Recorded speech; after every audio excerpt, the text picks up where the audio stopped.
Good, excellent. Well, again, it's wonderful to meet you. Thank you for taking a minute out for the show today. Oh, my pleasure.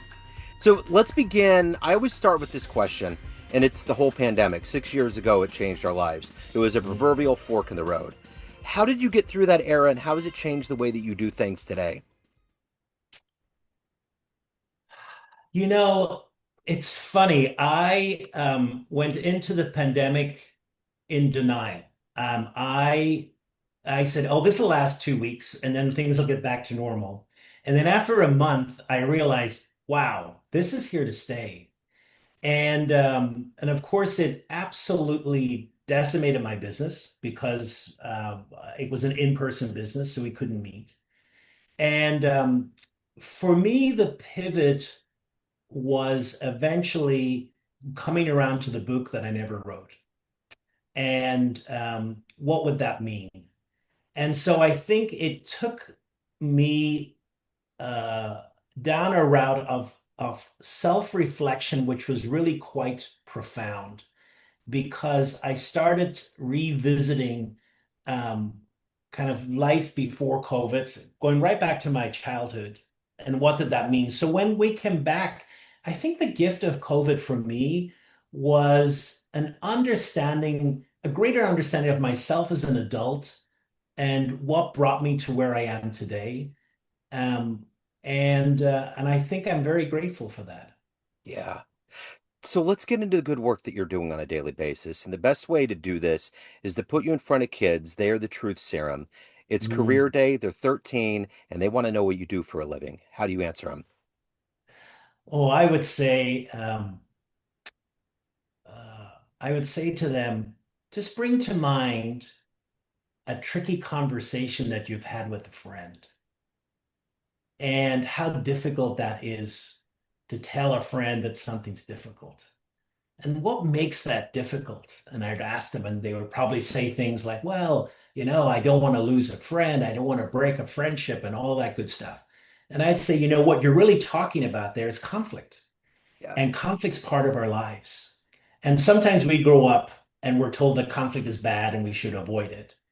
But conflict is the most natural thing in the world. When you have two people who come together, there's disagreement. And one of the great skills that you can learn beginning today at your age is how to have those conversations and feel that you don't have to avoid them. And that's getting increasingly difficult in this world of divided one Yeah, side versus the other kind of a thing. So that's going to be huge for them. I'm sure they'll understand it in a yeah, way that we probably wouldn't. absolutely. So when you were that age, what did you want to be when you grew up? What was your dream job? When I was that, it's a great question. So my first dream job is I wanted to be an ambassador. I wanted to Oh, do. cool. I had this image of flying all over the world and um, making a difference in foreign service. And I think I saw a documentary when I was about 10 about the British Foreign Service, and I said, "Oh, that's a cool job." So I think if you asked me then, that's kind of what I would wanted to do. That's wonderful. So who's been kind of, or let me go back to your beginnings. Are you from that area originally? I am. I was born in Northern Ireland. I'm actually a child of the Troubles. I grew up in conflict there. Okay. So what were the seeds that were planted that allowed you to get to this place where you're the calmer head? You can get through the conflict, help people get through it. How did you evolve to this point? It's a great question. So I grew up literally conflict around me. Yeah. I grew up, it instilled in me a message that conflict was dangerous, literally. And then my family, who were wonderful, supportive people, but we didn't deal with conflict as well. So we kind of shoved it under the rug. So I grew up really, I say a conflict coward. And I think in one of my first roles when I was CEO of a nonprofit, that it got me into trouble because I was so avoidant. And I realized this has to change. This is not working. And it kind of set me down a journey of really exploring why is it that I'm so averse to conflict? What's the fear? And then really building a skill set that would help me deal with conflict better. Now, I never dreamt it would be a career, but that's what it turned into. So, who's been your hero? Who's been that inspirational force that's allowed you to remain positive, to help people get through conflict, to become who you are today? I think I think an inspiration for you is my uncle. My uncle from Ireland originally came to the U.S. and he actually was a Catholic priest, and but he just had this innate positivity. He'd innate positivity with a realization of how fragile the human state is, and he just had immense compassion and was one of those people that when you listen, you knew that he was listening, he was engaged. And he just always inspired me to, I think, really appreciate the pressure that we as human beings are under and the potential that we as human beings have. So, if you could meet one inspirational figure, whether they're alive or they're a ghost, that was good at conflict, that had a level of peace and acumen about them that you found admirable, who would you love to have sat down with and talked to? Oh, wow. I think for me, I would love to sit down with Nelson Mandela Yeah. because what we see Nelson Mandela as this figure who became the president of South Africa and was had the ability to really bring together enemies. I mean, grew up with enemies and to realize that if we're going to make progress, we have to make peace. But that's a man who has lived a life who came from violence in the background. So for me, it's like I want to understand his the how he evolved and got to that position. I mean, to me, he is a fascinating character of someone who grew up in violence and became the peacemaker.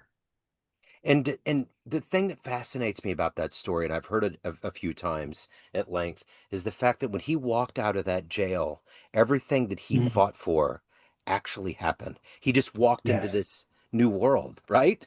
It's Yes. amazing. Yes, absolutely. Absolutely. And he had choices to make Yeah, about what do we want this new society to look like. And he could have gone down a very predictable route, but he didn't. He really challenged everyone, including his own side, if you want to call it that way, into something that was amazing. I just love his ability to challenge everyone. absolutely. So, what is the energy for you every day to wake up and do this work that you do? Because inherently being involved in levels of conflict, you got to get into the human mind and the psychology can be murky.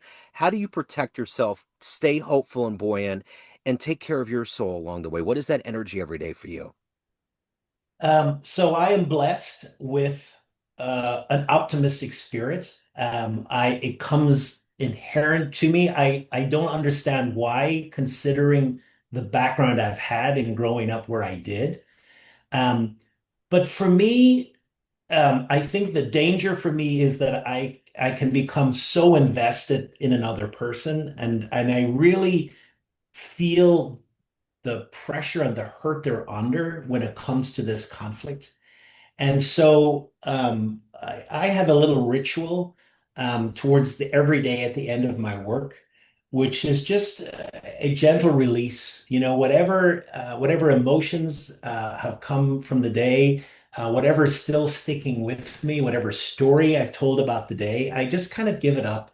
And I just make about 20 or 30 minutes of decompression and really a gratitude meditation, a gratitude time, just to be able to sit in a place where the work I do has impact. You know, I was just talking to someone the other day about this next baseball season. There's going to be a big negotiation, and there could be a strike that could last all season long. And I think what it would be like to be in that room with the Players Association and the owners negotiating. And I think about what you're doing. What has been one of the most epic resolutions that you've been a part of that really made you grow, that really kind of was instrumental in the way that you approach work? I think earlier on, I was in a mediation, and everything within me from the very beginning said, this is irreconcilable. These people are so stuck in their positions, they will not move. And this is a workplace conflict situation.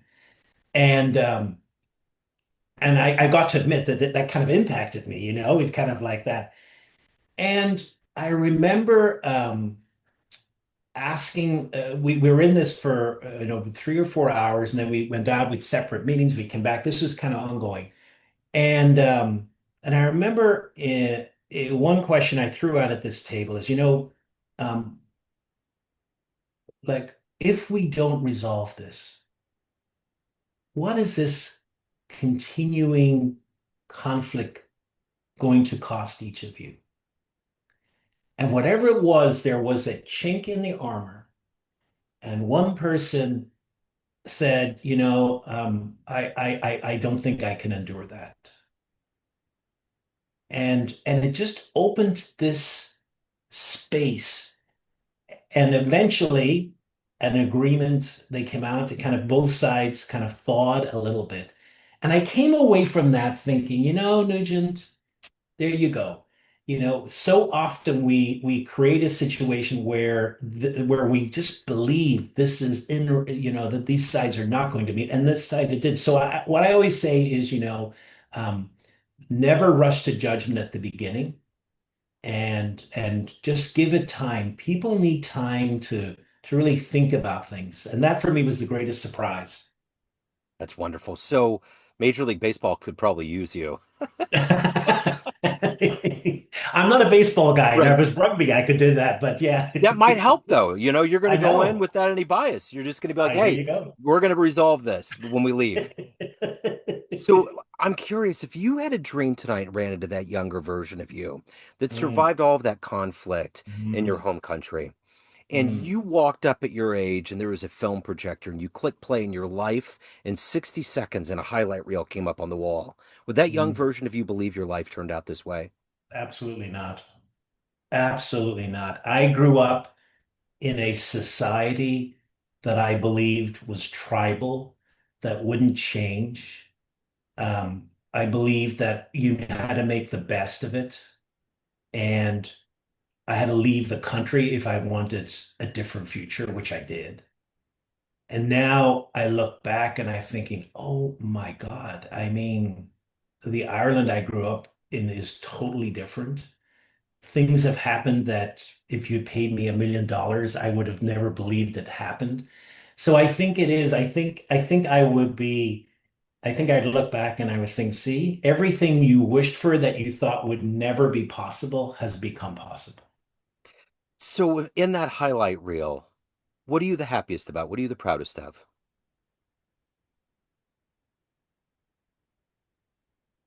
I think I'm proudest about my ability to pivot and my ability to take on new opportunity and to go where that was, to go wherever that took me.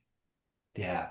So growing up in a very insular, protected family, to kind of take the risk, move to another country, move around that country, start a business, all of that, I think I'm very proud about, because I would not, if you'd asked my younger self, are you a risk taker? I would have said, no, I'm not.